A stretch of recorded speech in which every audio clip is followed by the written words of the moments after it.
திரு புதுக்கோட்டை சீனிவாசன், இப்போ 1000 கோடி ரூபாய் முறைகேடு டாஸ்மாக் தொடர்பாக நடந்திருக்கிறது. இதில் முறையாக விசாரிக்கப்பட வேண்டும் என்ற அந்த கோரிக்கையை முன்வைத்த அதிமுக தற்போது லஞ்ச ஒழிப்புத்துறை சோதனைக்கு அரசியல் உள்நோக்கம் இருக்கு என்று சொல்வது இரட்டை நிலைப்பாடு போன்று இல்லையா?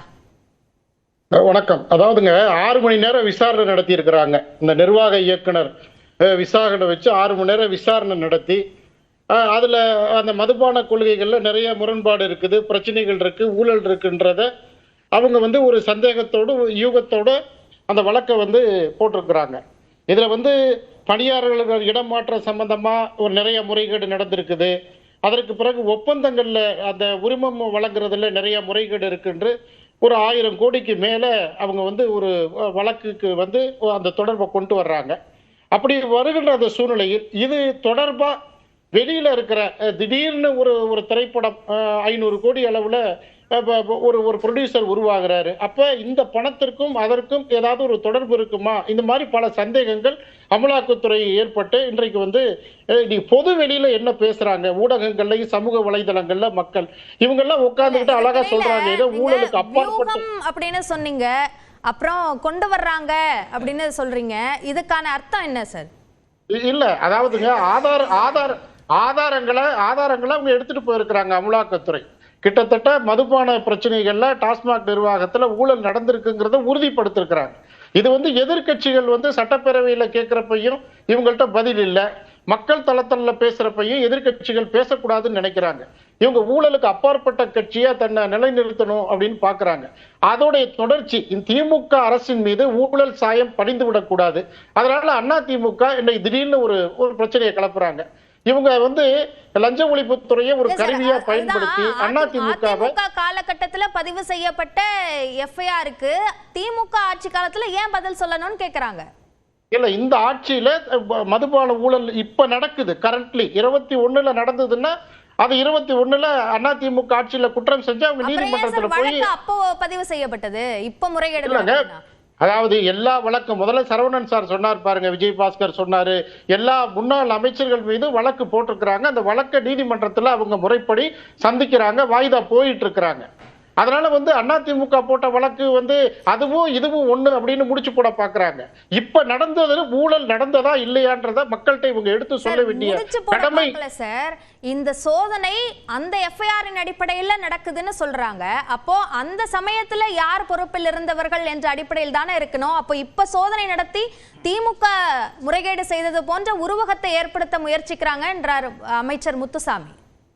உருவகம் எல்லாம் இல்ல, திட்டமாகவே திமுக ஆட்சி ஊழல் ஆட்சி, மதுபானத்துல ஊழல் நடந்திருக்குது அப்படிங்கறதுதான் திட்டவட்டமான தகவல். இதை அமலாக்கத்துறை சொல்லிடக்கூடாது, மற்ற அமைப்புகள் சொல்லிடக்கூடாது, எதிர்கட்சிகள் சொல்லிடக்கூடாது. இது பெரியண்ணன் மனப்பான்மை தான் திமுக இருக்கு. விசாரணை தான் நடத்துறாங்க. ஆனா திரு புதுக்கோட்டை சீனிவாசன் தீர்ப்பே எழுதுறீங்களே. இல்ல, அது இல்ல. அதாவதுங்க சட்டவிரோதமா அது எந்த மாதிரியான ஊழல் ரீதியா இவங்க பணம் இதுல திரட்டி இருக்காங்கிறது நீதிமன்றம் சொல்லுவாங்க. இவங்க வழக்கு போட்டிருக்கிறாங்க, அந்த வழக்குக்கு இவங்க குற்றவாளின்னு சொல்லட்டும். இவங்க இதுல ஊழல் நடக்கலை நிரூபிக்கட்டும். அமலாக்கத்துறை பண்ணக்கூடாதுங்கிறாங்க. ஒரு மிகப்பெரிய ஒரு சிந்தனையாளர் அண்ணன் வன்னியரசு அமலாக்கத்துறையை போய் ஒரு அயோக்கியத்தனமானது அப்படின்னு சொல்றாரு. சரவணன் அதெல்லாம் தாண்டி பேசுறார். அதாவது உங்கள் மீது சாட்டப்பட்ட குற்றச்சாட்டுகளுக்கு, இந்த அரசு மீது வைக்கப்பட்ட விமர்சனத்துக்கு உங்கள்கிட்ட பதிலே இல்லையே. இன்னைக்கு ஊடகங்கள்லயும் பல்வேறு, அதாவதுங்க ஒரு மெசேஜ், வாட்ஸ்அப் மெசேஜ் அது புகைப்படம் எடுத்தது யாரு? ஊடகத்துல எடுத்திருக்கிறாங்க, பத்திரிகைக்காரங்க எடுத்து பத்திரிகையில போடுறாங்க. இது திட்டமிட்டப்பட்ட நாடகம்னு சரவணன் சார் சொல்றாரு. அப்ப எதுவுமே நடக்கல. இந்த ஆட்சி ஒரு கிளீன் இமேஜ் திரு புதுக்கோட்டை சீனிவாசன், இந்த இடத்துலதான் எனக்கு ஒரு கேள்வி வருது. இப்போ இது விசாரணை நடக்கட்டுமே, அதுல நிரூபிக்கலாமே அப்படின்னு சொல்றீங்க. ஆனா சேவூர் ராமச்சந்திரன் திரு நீதிபதி அவங்க வீட்டுல நடத்தப்படுற சோதனையின் போது அது அரசியல் காழ்ப்புணர்வு என்ற விமர்சனத்தை நீங்க முன்னாடியே வச்சிடுறீங்களே, அதையும் விசாரணை தொடரட்டும் அப்படின்னு காத்திருக்கலாம்ல. 21 தேர்தல், சட்டப்பேரவை தேர்தலில் அவர் அபிடவிட்டி போட்டிருக்கிறார். அதுல 7.25 கோடி அசைய சொத்து அசையா சொத்து அவர் தேர்தல் ஆணையத்துல பதிவு செஞ்சிருக்கிறாரு.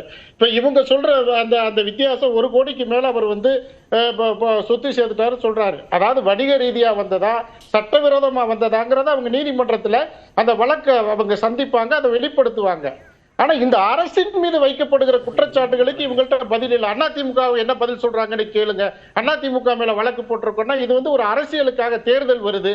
அப்ப திமுக மீது யாரும் ஊழல் குத்தரக்கூடாதுங்கிறது ஒரே காரணத்துக்காக அதிமுகவையும் இந்த மாதிரி ஒரு கருவியா பயன்படுத்தி தமிழக லஞ்ச ஒழிப்புத்துறையை இவங்க வந்து கைப்பாவையா பயன்படுத்துறாங்க.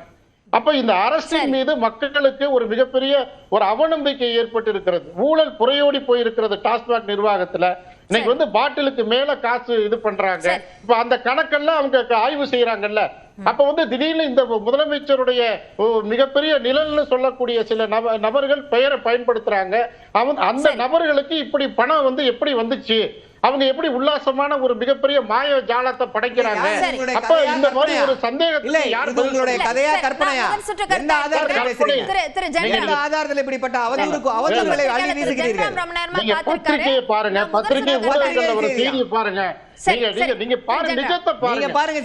திரு புதுக்கோட்டை சீனிவாசன், திரு ஜென்ராம், இப்போ விசாரணை அமைப்புகள் மீது பரஸ்பரம் இருதரப்பும் குற்றச்சாட்டுகளை முன்வைக்கிறாங்க. உங்களோட பார்வை என்ன இந்த சோதனைகள் தொடர்பாக?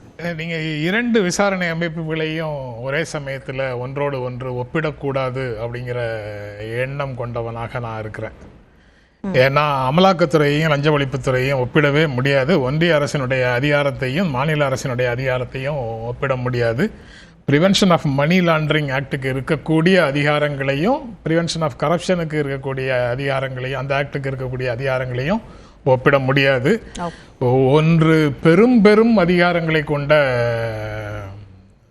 சர்வ அதிகாரமும் கொண்ட ஒரு அமைப்பாக இருக்குது. இன்னொன்று இழந்த அதிகாரங்களை மீட்பதற்காக போராடிக்கிட்டு இருக்கிற ஒரு அமைப்பாக இருக்குது.